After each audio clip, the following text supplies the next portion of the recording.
Hello everyone, I hope कि आप सभी अच्छे होंगे। मैं विकास यादव आप सभी का स्वागत करता हूं आज के इस सेशन में। आज के इस सेशन में हम स्टार्ट करने वाले हैं most demanded software tally prime को, जिसके अंदर हम लर्न करेंगे कंप्लीट टैली प्राइम को विद टैक्सेस। टैक्सेस के अंदर हम यहाँ पे इनकम टैक्स, जीएसटी के सारे टैक्स यहाँ पे कवर करने वाले हैं। तो चलिए स्टार्ट करते हैं बिना किसी देरी के। तो सबसे पहले हम यहाँ पे बात करेंगे कि टैली प्राइम क्या होता है, व्हाट इज टैली प्राइम। तो टैली प्राइम हमारे पास एक बिजनेस मैनेजमेंट एंड एक अकाउंटिंग सॉफ्टवेयर होता है, जिसके अंदर हम अपने बिजनेस को मैनेज कर सकते हैं एंड अपने अकाउंटिंग को मैनेज कर सकते हैं। अकाउंटिंग मीन्स अगर हम कोई भी सेल परचेज करते हैं, जो भी लेन देन करते हैं, जो भी हमारे पास ट्रांजैक्शंस होते हैं एवरी डेज के अंदर, डे बाय डे, तो वो सारे के सारे ट्रांजैक्शंस हम लोग टैली के अंदर रिकॉर्ड कर सकते हैं। टैली का हमारे पास मोस्ट इम्पोर्टेंट यूज़ यहाँ पे किन किन डिपार्टमेंट के अंदर आता है, तो वो हमारे पास यहाँ पे होता है इन्वेंट्री मैनेजमेंट के लिए सबसे ज़्यादा यूज़ होता है। उसके बाद बैंकिंग के लिए, स्टेटरी रिपोर्ट्स के लिए, पेरोल मैनेजमेंट के लिए, या फिर कोई डे बाय डे जो हमारी एंट्रीज होती है हम उनके लिए यहाँ पर टैली का यूज़ करते हैं। जैसा कि आप यहाँ पे स्क्रीन पर देख सकते हैं, तो मेरे पास यहाँ पे इन्वेंट्री मैनेजमेंट यहाँ पे आ रहा है। देन उसके बाद अगर मैं नीचे की बात साइड में बात करूँगा तो हमारे पास यहाँ पे बैंकिंग का ऑप्शन आ रहा है। देन यहाँ पे पेरोल है और यहाँ पे फिर हम डे बाय डे एंट्री के बारे में बात करने वाले हैं। तो ये सारी जो एक्टिविटी होती है वो हम लोग कहाँ करेंगे, अपने टैली प्राइम के अंदर। अगर मैं टैली प्राइम के बारे में थोड़ा सा और जानूँ तो वहाँ पे हम देखेंगे कि टैली प्राइम जो होता है हमारे पास एक डिसीजन मेकिंग सॉफ्टवेयर भी होता है। अब डिसीजन मेकिंग कैसे होता है, जैसे कि मान लीजिए आपके कंपनी के अंदर आप कुछ डे बाय डे एंट्रीज करते हैं, ट्रांजैक्शंस करते हैं। अब हम ट्रांजैक्शन के बेसिस के ऊपर हमारे पास क्या बन के आती है, रिपोर्ट्स रेडी होकर आती है। रिपोर्ट्स जैसे कि बैलेंस शीट हो गया, प्रॉफिट एंड लॉस हो गया, ट्रायल बैलेंस हो गए, तो ये हमारे पास कुछ रिपोर्ट्स रेडी होकर आती है। इन रिपोर्ट्स के बेसिस के ऊपर हम अपने बिजनेस को एनालाइज कर सकते हैं कि हमारा बिजनेस किस स्तर पे है, किस वे पे है, कौन सी उसकी पोजीशन है, फाइनेंशियल पोजीशन क्या है, तो वो सारी चीज़ें हम यहाँ से देख सकते हैं रिपोर्ट्स के थ्रू। अब हमें उन रिपोर्ट से कंप्लीट चीज़ें पता लग गई कि हमारा बिजनेस है कहाँ पे, तो अब हम वहाँ से क्या कर सकते हैं, एक डिसीजन ले सकते हैं कि हम इन फ्यूचर अगर हम अपने बिजनेस को ग्रो करना चाहते हैं तो हमें क्या करना होगा। तो हम यहाँ पे अपने टैली प्राइम के रिपोर्ट्स के जरिए क्या कर सकते हैं, एक डिसीजन ले सकते हैं। तो हम बोल सकते हैं कि टैली प्राइम हमारे पास क्या हो गया, यहाँ पे एक डिसीजन मेकिंग सॉफ्टवेयर हो गया। यहाँ पे आप देख पाओगे, यहाँ पे डिसीजन मेकिंग यहाँ पे मैंने लिखा हुआ है कि हम यहाँ पे क्या कर सकते हैं, अपने बिजनेस को एनालाइज कर सकते हैं और डिसीजन ले सकते हैं। ठीक है, अब यहाँ पे सेकंड चीज़ें ये आती है कि क्या हम डायरेक्ट टैली प्राइम को लर्न कर सकते हैं, नहीं। अगर हम टैली प्राइम को लर्न करना चाहते हैं, फिर उसमें काम करना चाहते हैं, तो उसके लिए हमें अकाउंटिंग की नॉलेज होना बहुत ज़रूरी है। हम इस कोर्स के अंदर टैली प्राइम के साथ साथ में अकाउंटिंग को भी लर्न करेंगे, क्योंकि हम टैली प्राइम को बिना अकाउंटिंग के नॉलेज के यूज़ नहीं कर सकते। ठीक है, तो चलिए अब स्टार्ट करते हैं कि अब हमारे पास अकाउंटिंग क्या होती है। अब हम यहाँ पे स्टार्ट करेंगे अकाउंटिंग को।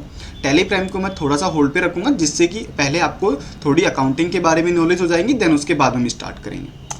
नेक्स्ट हमारे पास यहाँ पे आता है व्हाट इज अकाउंटिंग। नेक्स्ट हमारे पास यहाँ पे स्टेप निकल के आता है व्हाट इज अकाउंटिंग की अकाउंटिंग हमारे पास क्या होती है। अकाउंटिंग की अगर मैं डेफिनेशन दूं तो अकाउंटिंग की डेफिनेशंस आपको बहुत पता होंगी, काफ़ी सारी डेफिनेशंस हैं, लेकिन अगर मैं यहाँ पे अकाउंटिंग को एक सिंपल डेफिनेशन के अंदर बताऊं तो हम बता सकते हैं कि अकाउंटिंग इज ए प्रोसेस। किस तरह की प्रोसेस होती है, इस प्रोसेस में हम क्या करते हैं, वो हम यहाँ पे लर्न करने वाले। तो accounting is a process of recording, data को रिकॉर्ड करने की प्रोसेस है। क्लासीफाई, डेटा को क्लासीफाई करने के लिए। समराइजिंग रिपोर्ट्स, आपकी जो भी रिपोर्ट्स क्रिएट होंगी उनको समराइज करने के लिए। ये सारी चीज़ें हमारी क्या होती है, अकाउंटिंग्स के अंदर आती है। तो हम बोल सकते हैं कि accounting is a process. Process किस चीज़ का हो गया, of recording, classifications and summarise financial transaction. आपके जो भी फाइनेंशियल ट्रांजैक्शन होंगे उन सभी को समराइज करने के लिए हम यहाँ पे किसका यूज़ करते हैं, किसका यूज़ करते हैं, अकाउंटिंग का यूज़ करते हैं। ओके, अब आप यहाँ पे देख सकते हैं कि मैंने यहाँ पे लिखा हुआ है प्रोसेस ऑफ रिकॉर्डिंग। ठीक है, नेक्स्ट ऑप्शन हमारे पास यहाँ पे क्लासीफाई का है, एंड अगर आप थर्ड देखोगे तो यहाँ पे लिखा हुआ है समराइज फाइनेंशियल ट्रांजैक्शन, कि अपने फाइनेंशियल ट्रांजैक्शन को यहाँ पे समराइज करने के लिए। ओके, अब जो अकाउंटिंग है वो हमें एक देता क्या, अकाउंटिंग हमें क्लियर पिक्चर देता है हमारे बिजनेस की। जैसा कि मैंने अभी आपको बताया कि टैली प्राइम हमारे पास एक डिसीजन मेकिंग सॉफ्टवेयर होता है। अब वो डिसीजन कहाँ से देता है? रिपोर्ट्स के थ्रू। अब वो रिपोर्ट्स हम कैसे बनाते हैं? अकाउंटिंग के थ्रू, क्योंकि अगर हमें अकाउंटिंग के बारे में नॉलेज नहीं होगी तो हम वहाँ पे डे बाय डे ट्रांजैक्शन से नहीं कर सकते, और अगर हमें डे बाय डे ट्रांजैक्शन नहीं करेंगे तो रिपोर्ट्स क्रिएट नहीं होगी। तो कहने का सीधा सा मोटिव क्या है कि अब हम यहाँ पे विदाउट अकाउंटिंग के कोई भी रिपोर्ट को जनरेट नहीं कर सकते। अगर हम टैली प्राइम में वर्क करना चाहते हैं, कोई भी रिपोर्ट रेडी करना चाहते हैं, तो उसके लिए मुझे यहाँ पे क्या आनी चाहिए? अकाउंटिंग आनी चाहिए। तो यहाँ पे इट्स प्रोवाइड, यहाँ पे लिखा हुआ है, यहाँ पे लिखा हुआ है it's provide a clear picture of the financial health of your business, कि आप अपने बिजनेस के, अकाउंटिंग क्या देता है? आपके बिजनेस की एक हेल्थ पिक्चर देता है, एक क्लियर पिक्चर देता है कि आपके बिजनेस की हेल्थ क्या है। हेल्थ का मतलब यहाँ से उसके हेल्थ से नहीं, यहाँ पे हेल्थ का मतलब है उसकी फाइनेंशियल पोजीशन से, कि आपके बिजनेस की यहाँ पे फाइनेंशियल पोजीशन क्या है। ठीक है। दूसरी ऊपर मैंने यहाँ पे लिखा हुआ है इसकी डेफिनेशन थोड़ा सा और मैंने यहाँ पे, कि accounting is the branch of knowledge which should learn everybody because it is the language of business। यहाँ पे मैंने लिखा हुआ है अकाउंटिंग इज द, यहाँ पे मैंने लिखा हुआ है accounting is A branch of knowledge which should learn everybody because it is the language of business. यहाँ पे हमारे पास क्या कह रहा है इसके अंदर, कि हमारे पास जो अकाउंटिंग होती है वो लैंग्वेज होती है किस चीज़ की? बिजनेस की। अगर हम किसी बिजनेस के अंदर वर्क कर रहे हैं या फिर हमारा खुद का बिजनेस है, तो हमें अकाउंटिंग के बारे में पता होना चाहिए। हमें पता होना चाहिए कि रिपोर्ट्स कैसे प्रिपेयर होंगी, प्रॉफिट लॉस क्या होता है, बैलेंस शीट क्या होती है, ट्रायल बैलेंस क्या होता है। तो वो सारी चीज़ें हम अकाउंटिंग के अंदर कवर करते हैं। तो इसलिए मैंने बोला यहाँ पे अकाउंटिंग क्या होती है? एक बिजनेस की लैंग्वेज होती है, क्योंकि बिना हम अकाउंटिंग के बिजनेस नहीं कर सकते। Okay, done. चलिए अब हम नेक्स्ट बात करते हैं कि अकाउंटिंग के टाइप कितने होते हैं। यहाँ पे अब मैंने लिखा हुआ है अकाउंटिंग के टाइप। अब मुझे पता है आप सभी के दिमाग में एक मन में क्वेश्चन आ रहा होगा कि अकाउंटिंग के टाइप।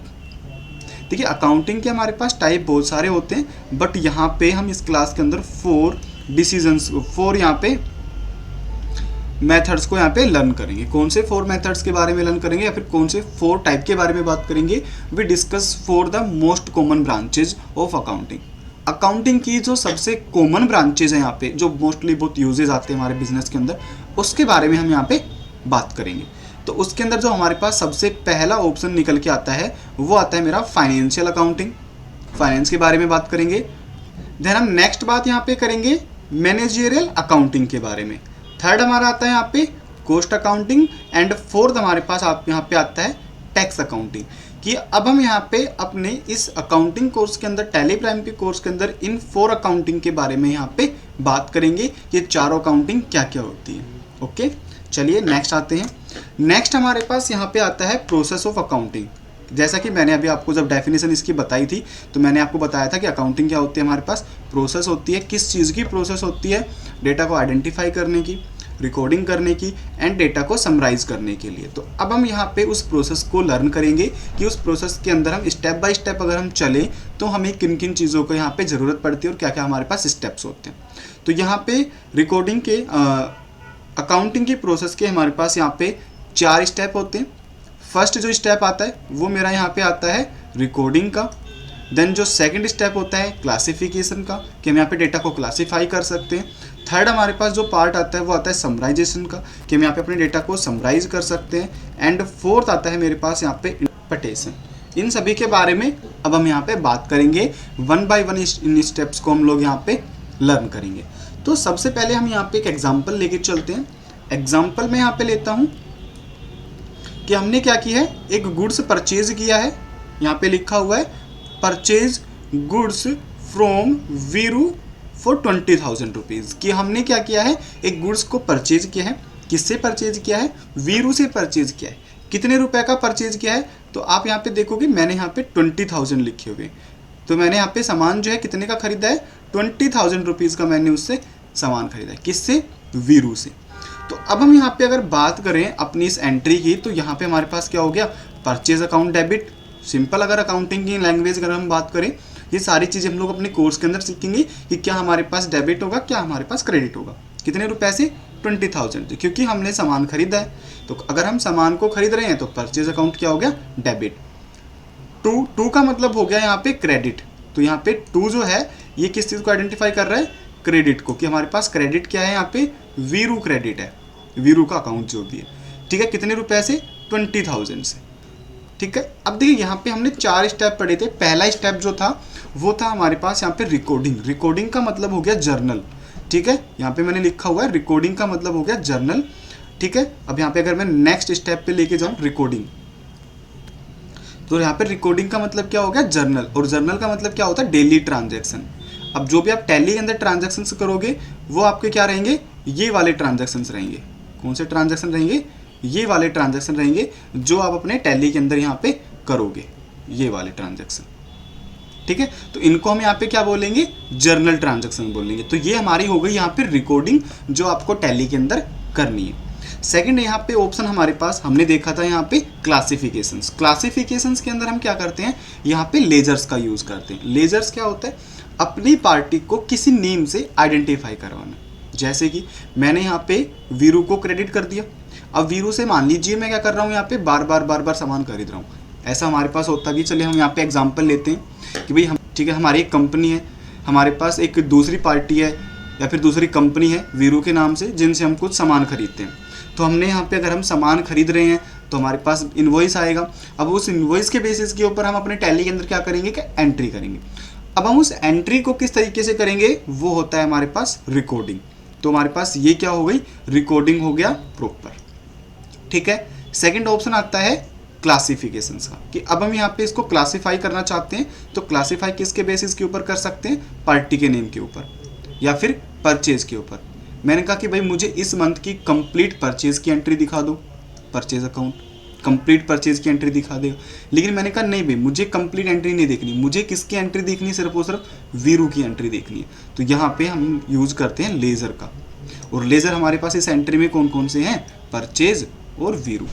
तो अब हम इस एंट्री को किसके बेसिस के ऊपर चेक कर सकते हैं, किनके बेसिस के ऊपर क्लासिफाई कर सकते हैं, दोनों बेसिस के ऊपर, परचेज के बेसिस के ऊपर और वीरू के बेसिस के ऊपर। तो यहाँ पे ये दोनों हमारे पास क्या बन गए, हमारे लेजर बन गए। क्या बन गए, हमारे लेजर यहाँ पे बन गए हैं, ठीक है। अगर मैं यहाँ पे नेक्स्ट ऑप्शन की बात करूँ तो नेक्स्ट ऑप्शन आपने यहाँ पे देखा होगा, चलिए मैं दिखा देता हूँ। नेक्स्ट ऑप्शन होता है हमारे पास समराइजेशन। समराइजेशन के अंदर क्या होता है कि आपने मान लीजिए कि मल्टीपल यहाँ पे एंट्रीज की है। अब आप मान लीजिए वीरू से काफ़ी सारा सामान खरीदते हो, उसको पेमेंट देते हो, कोई दूसरी पार्टी भी है, या मैं यहाँ पे लेके चलता हूँ यहाँ पे श्याम के नाम से, कि यहाँ पे एक पार्टी है श्याम जिससे आप सामान परचेज करते हो, एक और पार्टी है। तो अब आप इनसे सामान खरीदते हो, सामान बेचते हो, पेमेंट पे करते हो, पेमेंट रिसीव करते हो, आपने काफ़ी सारे ट्रांजैक्शंस किए। उनके बेसिस के ऊपर आपके पास क्या होती है, एक रिपोर्ट रेडी होती है। आपने क्या किया, इन सभी एंट्रीज को मिलाया, समराइज किया। समराइज करने के बाद में एक रिपोर्ट रेडी होके आती है, जिसको हम क्या बोलते हैं यहाँ पे, जिसको हम यहाँ पे क्या बोलते हैं, ट्रायल बैलेंस बोलते हैं। अब उस रिपोर्ट को हम अपने डे के अकॉर्डिंग, अपने डेट के अकॉर्डिंग व्यू कर सकते हैं, देख सकते हैं। देन लास्ट में हमारे पास निकल के आती है यहाँ पे एक और प्रोसेस, जो कि हमने बोला था यहाँ पे इंटरप्रिटेशन। इंटरप्रिटेशन का मतलब होता है हमारी फाइनल रिपोर्ट, जो कि हमारी होती है बैलेंस शीट।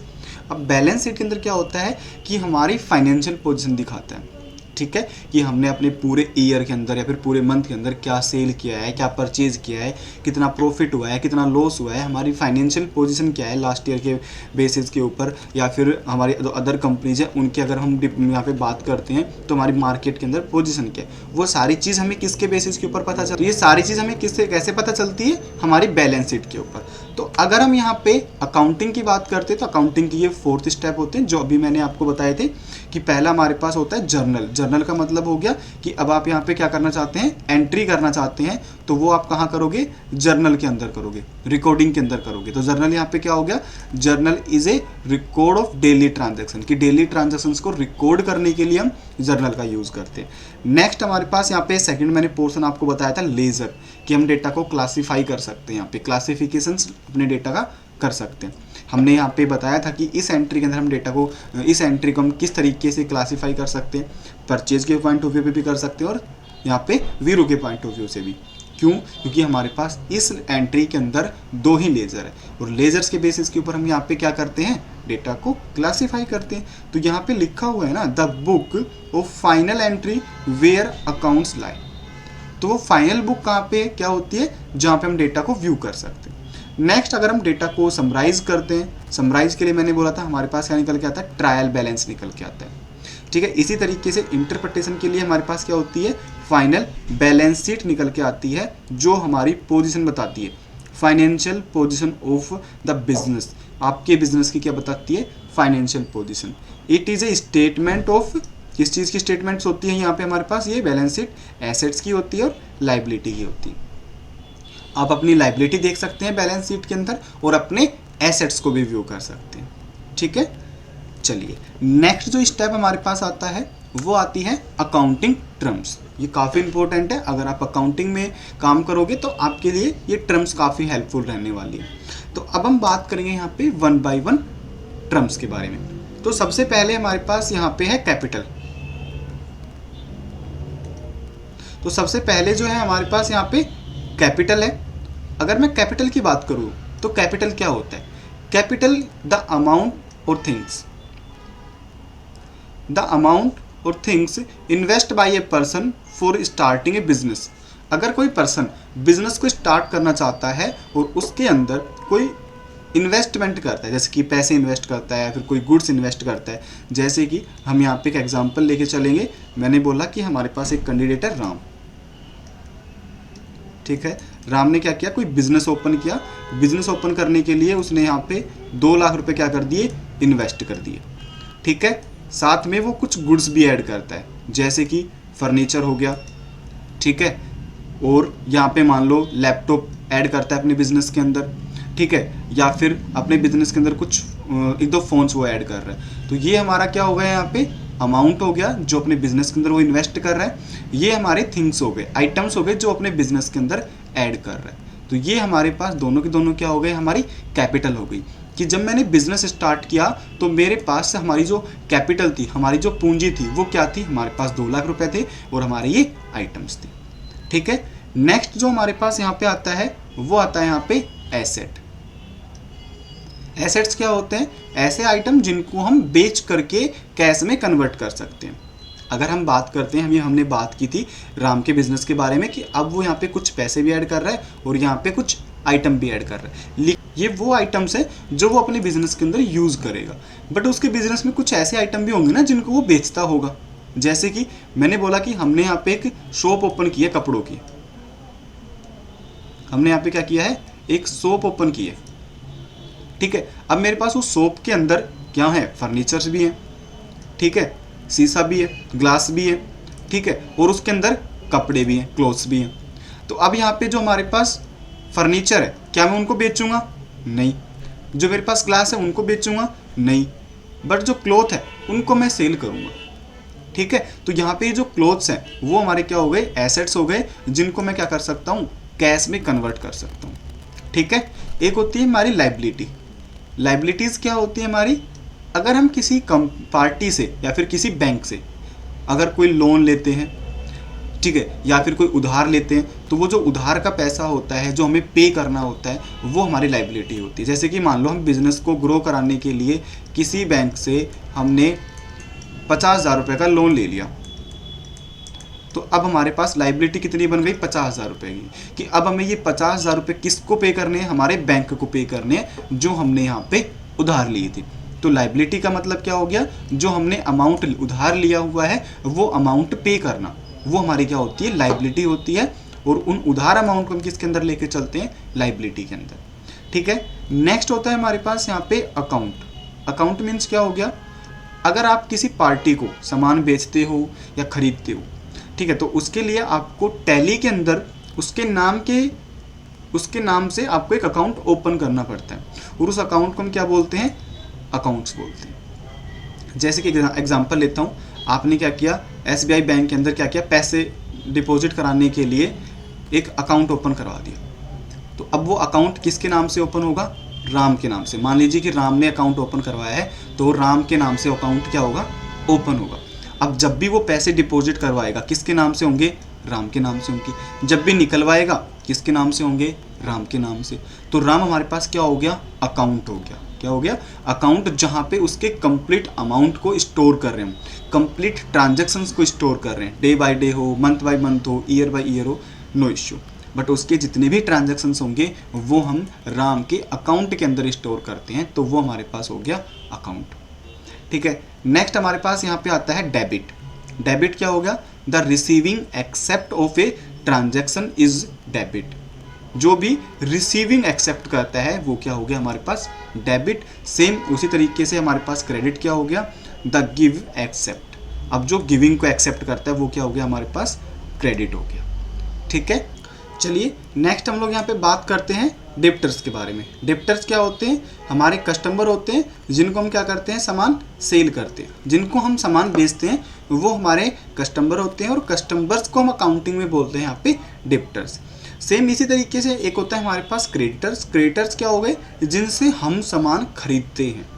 ठीक है, डेप्टर्स क्या हो गए, जिनको हम बेच रहे हैं, क्रेडिटर्स जिनसे हम सामान खरीद रहे हैं। तो अगर मैं इनको सिंपल वे में बोलूँ तो डेप्टर्स का मतलब हो गया हमारे कस्टमर, और क्रेडिटर का मतलब क्या हो गया हमारे सप्लायर, क्योंकि कस्टमर से को हम सामान बेचते हैं और सप्लायर से हम खरीदते हैं। तो अगर हम इनको सिंपल वे में बात करेंगे तो हम बोलेंगे कि डेप्टर्स क्या हो गए हमारे कस्टमर, और क्रेडिटर क्या हो गए हमारे सप्लायर। ठीक है, नेक्स्ट हमारे पास यहाँ पे एक ऑप्शन आता है आउटस्टैंडिंग का। आउटस्टैंडिंग का मतलब क्या हो गया कि आपके पास में यहाँ पे किसी को पेमेंट देना है बट वो ड्यू है। क्या है, आप किसी को पैसे, जैसे मान लीजिए आप किसी कंपनी में काम करते हैं, आपकी सैलरी मान लीजिए यहाँ पे हर महीने की 10 तारीख को आती है। ठीक है, तो कंपनी के लिए तो वो अमाउंट हो गया कि आपको 10 तारीख को क्या करना है। मान लो आपकी सैलरी यहाँ पे 15,000 रुपये है, तो आपको हर महीने की 10 तारीख को आपको 15,000 रुपये पे करनी है। लेकिन होता क्या है, कभी कभी हमारे पास थोड़े से इश्यूज आते हैं कंपनी में, तो कंपनी उस अमाउंट को थोड़ा सा डिले कर देती है। 12 तारीख, 15 तारीख, 20 तारीख के मान लो अराउंड अगर पैसे देती है, तो वो क्या हो गया आपका ड्यू अमाउंट। ऐसा अमाउंट जो आपका ड्यू है, जो आपको देना है बट आप उसको ड्यू कर रहे हो, नेक्स्ट डे ऐसे करते हुए उसको टाल रहे हैं, तो वो हमारा आउटस्टैंडिंग के अंदर आता है। ठीक है, आउटस्टैंडिंग मीन्स क्या हो गया, ड्यू अमाउंट। ओके, नेक्स्ट आता है प्रीपेड। प्रीपेड का मतलब हो गया कि हमने एडवांस में अमाउंट दिया हुआ है, किसी पार्टी को हमने एडवांस में अमाउंट दिया हुआ है। ठीक है, अगर हम किसी पार्टी से कोई सामान परचेज करते हैं और मैंने उसको बोल दिया कि भाई 1 लाख रुपए का आपका सामान है, आप 50,000 रुपये एडवांस में ले लो, 50,000 हम बाद में दे देंगे, हम सामान को परचेज करेंगे या फिर जब हमारे पास सामान डिलीवर होगा। ठीक है, तो प्रीपेड का मीन्स हो गया कि अगर हम किसी पार्टी को एडवांस में पैसे देते हैं, 50,000, 10,000, कुछ भी अमाउंट आप पे कर सकते हो। एंड नेक्स्ट आता है हमारे पास यहाँ पे बैड डेट्स। बैड डेट्स का मतलब क्या होता है कि ऐसा अमाउंट जो डूब चुका है आपका। ठीक है, मान लीजिए कि मैं यहाँ पे एक एग्जांपल लेता हूँ कि आपने राम को कोई सामान बेचा 10,000 रुपये का, बट हुआ क्या कि राम ने कहा कि भाई ठीक है मैं अगले मंथ पैसे दूंगा, अगले मंथ पैसे दूंगा, ऐसे करते करते उसने 2 साल यहाँ पे निकाल दिया और अब वो पैसे नहीं दे रहा है। तो नहीं दे रहा है तो ये अमाउंट हमारा किस में चला गया, पैसा डूब गया।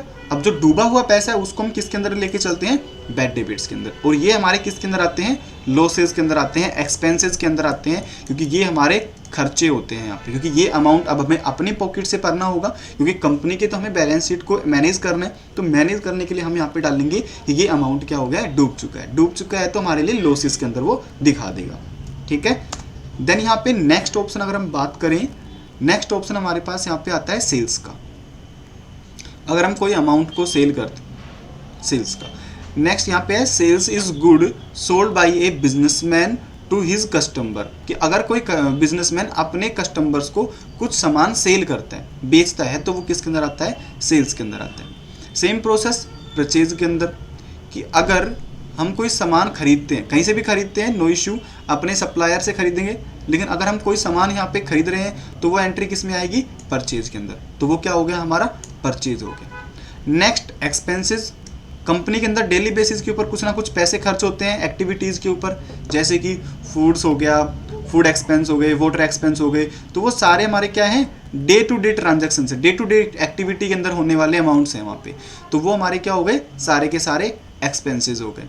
हम अपने दिन के अंदर जितने भी खर्चे करते हैं बिजनेस के अंदर, जितने भी ट्रांजैक्शंस करते हैं अपने बिजनेस में या फिर अपने ऑफिसेज के अंदर, वो सारे यहाँ पे ट्रांजैक्शंस एक्सपेंसेस होते हैं, जो भी खर्चे होते हैं कंपनी के अंदर। ठीक है, इनकम क्या हो गई, जो पैसे हमें रिसीव हो रहे हैं, चाहे वो डे बाय डे हो, चाहे रेगुलर बेसिस के ऊपर हो, या फिर वर्क जो आप काम कर रहे हो, जो आप वर्क कर रहे हो उसके अकॉर्डिंग। ठीक है, जो भी आपको पैसे आ रहे हैं, जो आपके पास इनकम आ रही है, रिसीव हो रहा है पैसा, वो हमारा क्या हो गया, इनकम हो गया। ठीक है, जैसे कि अब हम यहाँ पे रिसीव करते हैं, सैलरी रिसीव करते हैं, वेजेस रिसीव करते हैं, हम डिस्काउंट रिसीव कर रहे हैं, इंटरेस्ट रिसीव कर रहे हैं, वो सारे हमारे क्या हो गए, इनकम्स हो गई। अगर मैं एक्सपेंसेस की बात करूँ, अगर मैं ये सारी चीज़ें पे कर देता हूँ, सैलरी दे रहा हूँ, वेजेस दे रहा हूँ, डिस्काउंट दे रहा हूँ, उसमें इंटरेस्ट दे रहा हूँ, कमीशन दे रहा हूँ, तो वो सारे फिर हमारे एक्सपेंसेस के अंदर आते हैं। ठीक है, नेक्स्ट टॉपिक हमारे पास यहाँ पे आता है ड्राइंग्स का। ड्राइंग क्या होता है, कोई भी बिजनेसमैन अगर अपने बिजनेस में से कुछ पैसे निकालता है पर्सनल यूज़ के लिए या फिर प्राइवेट के लिए, प्राइवेट हो गया, पर्सनल हो गया, डोमेस्टिक पर्पज़ हो गया, खुद के कुछ पर्पज़ के लिए, पर्सनल लाइफ के लिए अगर कुछ पैसे निकालता है तो उसको हम बोलते हैं ड्राइंग। दूसरी चीज़, ड्राइंग सिर्फ और सिर्फ बिजनेसमैन ही निकाल सकता है, कोई अदर एम्प्लॉयज़ होता है वो नहीं निकाल सकता है, क्योंकि जिसका बिजनेस है वो पैसे इन्वेस्ट करता है और उसमें से वो कुछ अमाउंट को यहाँ पे निकाल सकता है। तो पर्सनल यूज़ के लिए निकाले गए पैसे क्या होते हैं, हमारे पास ड्राइंग्स होती हैं। ठीक है, याद रहेंगी। तो ये हमारे होते हैं यहाँ पे हमारी अकाउंटिंग टर्म्स, जो आप अकाउंटिंग के अंदर जब काम करोगे तो आपको देखने को मिलेंगी। तो ये आपके लिए काफ़ी इंपॉर्टेंट है। आई होप कि ये सारी आपको समझ में आई होंगी। तो ये होती है हमारी अकाउंटिंग टर्म्स। आई होप कि आप सभी को समझ में आई होंगी।